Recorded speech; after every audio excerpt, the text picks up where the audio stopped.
BJP के बाहुबली नेता और पूर्व सांसद, भारतीय कुश्ती महासंघ के पूर्व अध्यक्ष रहे बृजभूषण शरण सिंह को लेकर के दिल्ली के एक कोर्ट ने बड़ा फैसला सुनाया, जहां पर उन पर लगे सबसे बड़े आरोप पॉक्सो केस में उन्हें बड़ी राहत मिली है और केस को खत्म कर दिया गया है। लेकिन सबसे बड़ा सवाल कि क्या इस केस के खत्म होने के बाद भी उनकी मुसीबतें कम हुई हैं या नहीं?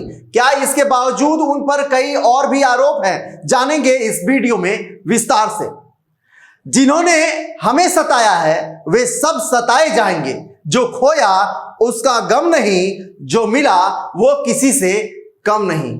यह बयान है पॉक्सो केस में बरी होने के बाद बीजेपी के पूर्व सांसद और भारतीय कुश्ती संघ के अध्यक्ष रहे बृजभूषण शरण सिंह की दिल्ली पुलिस की ओर से यौन उत्पीड़न के मामले में दिल्ली की एक अदालत ने पॉक्सो एक्ट के तहत बृजभूषण के खिलाफ दर्ज केस की क्लोजर रिपोर्ट स्वीकार कर ली गई है। कोर्ट ने पॉक्सो केस बंद करने का आदेश दिया है। पॉक्सो केस में बरी होने के बाद पूर्व भाजपा सांसद और भारतीय कुश्ती महासंघ यानी WFI के पूर्व अध्यक्ष बृजभूषण शरण सिंह ने कड़े तेवर दिखाए हैं। उन्होंने कहा है कि मैं हमेशा से यही कहता रहा हूं कि सत्य परेशान हो सकता है, पराजित नहीं।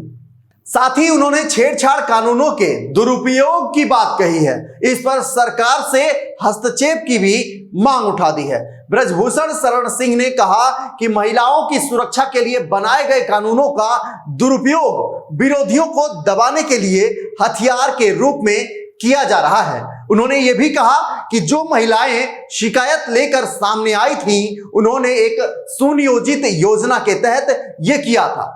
अयोध्या में एकजुट होकर 10,000 समर्थकों की भीड़ के सामने बृजभूषण ने कहा कि मैंने हमेशा भगवान पर विश्वास रखा है, न्यायपालिका और सत्य पर भरोसा किया है। जब मुझ पर आरोप लगाए गए, मैंने उसी दिन कहा था कि मैं निर्दोष हूं। आज कानून और न्याय ने मेरी बात को सही साबित किया। पॉक्सो एक्ट के आरोप से मुक्त होने के बाद अयोध्या पहुंचे बीजेपी के पूर्व सांसद के काफिले ने रामनगरी अयोध्या से लेकर गोंडा तक रौला काट दिया। अयोध्या एयरपोर्ट पर समर्थकों ने उनका जबरदस्त स्वागत किया, जिसमें 100 से अधिक SUV का काफिला, हजारों की संख्या में समर्थक मौजूद रहे। इस मौके पर बृजभूषण ने कहा कि न्यायालय पर उन्हें पूरा भरोसा था और कोर्ट की ओर से पॉक्सो एक्ट के अंतर्गत आरोप खारिज करने से तय हो गया है कि इस कानून का दुरुपयोग भी जमकर हो रहा है। उन्होंने कहा कि केंद्र सरकार को इस पर पुनर्विचार करना चाहिए। अब अदालत का आदेश आ जाने के बाद मेरे विरुद्ध षड्यंत्र करने वाले लोग बेनकाब हो गए हैं। उन्होंने कहा कि मुझे सताने वाले सब लोग सताए जाएंगे। सिंह ने कहा कि पॉक्सो एक्ट के दुरुपयोग पर सरकार गंभीरता पूर्वक विचार करे और दोगुना दंड का प्रावधान करे। अगर कोई आदमी अदालत से निर्दोष साबित हो जाता है, बरी हो जाता है, तो उसको कोर्ट में ना पड़े, या फिर सरकार और कोई रास्ता निकाले और जब बात अयोध्या से निकली है तो दूर तलक जाएगी। पूर्व सांसद ने कहा कि छेड़छाड़ कानूनों का दुरुपयोग हो रहा है और सरकार को इसमें हस्तक्षेप करना चाहिए। मैं सरकार से आखिरी बार अपील करता हूं कि यौन उत्पीड़न के मामले में महिलाओं की सुरक्षा सुनिश्चित करने के साथ साथ कानूनों के दुरुपयोग को रोकने के लिए भी कदम उठाए जाएं। मैंने जो खोया उसका कोई दुख नहीं, बल्कि जो पाया उसका गर्व है। खिलाड़ियों के बारे में बात करते हुए WFI के पूर्व अध्यक्ष ने कहा कि जिन खिलाड़ियों ने मुझ पर आरोप लगाए वे अंतर्राष्ट्रीय स्तर पर प्रतिस्पर्धा कर रहे हैं, खेल आयोजनों में भाग ले रहे हैं। अगर कोई महिला वास्तव में उत्पीड़न का शिकार होती तो क्या वो ऐसे अंतर्राष्ट्रीय स्तर पर प्रदर्शन कर सकती थी? बता दें कि बृजभूषण शरण सिंह के खिलाफ महिला पहलवानों ने आरोप लगाए थे कि कुश्ती संघ का अध्यक्ष रहते हुए उन्होंने कुछ महिला पहलवानों का यौन शोषण किया था। इस सिलसिले में 2 FIR या शिकायतें दर्ज की गई थी। Protection of children from sexual offences यानी पॉक्सो नाबालिगों के साथ होने वाले यौन शोषण के मामले में सजा देने वाला कानून है। साल 2023 में एक नाबालिग पहलवान के पिता ने पुलिस में एक एफआईआर दर्ज करवाई थी, जिसमें उन्होंने ब्रजभूषण शरण सिंह पर यौन शोषण का आरोप लगाया था। पिता का आरोप था कि जब उनकी बेटी ने ब्रजभूषण शरण सिंह के यौन शोषण से बचने की कोशिश की तो भारतीय कुश्ती महासंघ ने उनसे भेदभाव करना शुरू कर दिया था। इससे उनके कुश्ती कैरियर पर भी बुरा असर पड़ने लगा। हालांकि खबरों के मुताबिक एफआईआर के कुछ दिनों बाद ही नाबालिग पहलवान के पिता ने अपना बयान बदल दिया था। पुलिस ने इस मामले में पॉक्सो की धारा 10 गंभीर लैंगिक हमला, भारतीय दंड संहिता की धाराएं 354 महिला की लज्जा भंग करना, 354A लैंगिक उत्पीड़न और 354D किसी का पीछा करने के तहत एफआईआर दर्ज किया था। लेकिन गौर करने वाली बात यह है कि ब्रजभूषण शरण सिंह के खिलाफ एक और केस अभी चल रहा है। इसमें 6 महिला पहलवानों ने उन पर यौन उत्पीड़न के आरोप लगाए हैं। इस संदर्भ में अप्रैल 2023 में महिला पहलवानों ने ब्रजभूषण शरण सिंह और विनोद तोमर के खिलाफ एक एफआईआर दर्ज कराई थी। विनोद तोमर भारतीय कुश्ती महासंघ के पूर्व सेक्रेटरी थे और एक अपने एफआईआर में उन्होंने यौन उत्पीड़न की कई घटनाएं बताई हैं।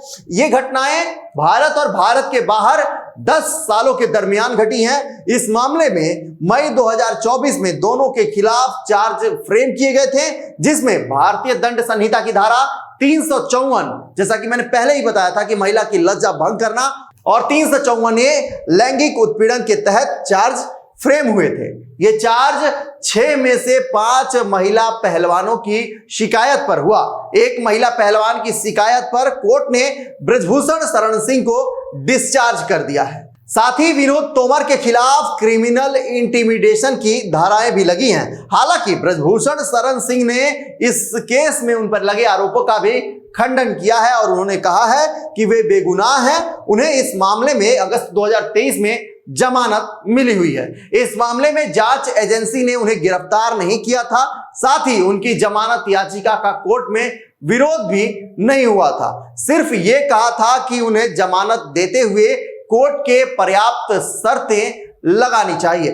ब्रजभूषण शरण सिंह के खिलाफ यौन उत्पीड़न के आरोप पहली बार जनवरी 2023 में तब सामने आए जब विनेश फोगाट, साक्षी मलिक और बजरंग पूनिया ने दिल्ली के जंतर मंतर पर प्रदर्शन किया। इस दौरान प्रदर्शन के कुछ महीने के बाद महिला पहलवानों ने आरोप लगाए कि उन्होंने दिल्ली के कनॉट प्लेस थाने में ब्रजभूषण शरण सिंह के खिलाफ शिकायत दर्ज कराने की कोशिश की, लेकिन पुलिस ने एफआईआर दर्ज नहीं की। इसके बाद विनेश फोगाट समेत कई महिला पहलवानों ने सुप्रीम कोर्ट में याचिका दायर कर ब्रजभूषण शरण सिंह के खिलाफ एफआईआर दर्ज करने की मांग की थी। इसके बाद हुई सुनवाई के दौरान दिल्ली पुलिस ने कहा था कि वे इस मामले पर एफआईआर दर्ज कर रही है। वहीं इस केस में बरी होने के बाद ब्रजभूषण शरण सिंह ने सीधा हुड्डा फैमिली पर जमकर हमला बोला है। उन्होंने कहा कि इस पूरे प्रकरण में कांग्रेस मुख्य किरदार की भूमिका में थी और सबसे बड़ी किरदार की भूमिका में थी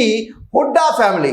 वही प्रियंका जी को गुमराह किए आम आदमी पार्टी भी खटिया चरपाई बहुत सप्लाई करती थी तो उनका भी सत्यानाश हो गया। हुड्डा साहब 11 बजे तक मुख्यमंत्री बने रहे थे। 12 बजे उनका रथ अपने आप गायब हो गया।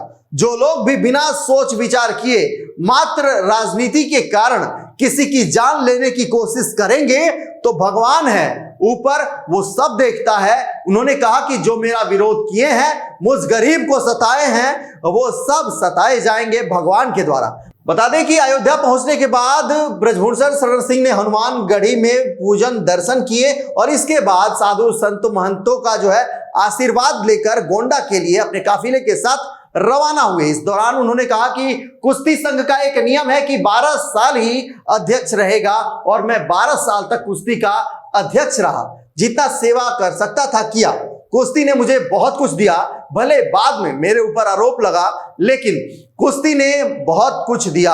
आज कुश्ती के कारण मैं देश में पहचाना जाता हूं। बहरहाल इस रिपोर्ट पर आपकी क्या प्रतिक्रिया है कमेंट कर हमें जरूर बताएं। वीडियो अच्छी लगे तो लाइक और शेयर करना ना भूलें।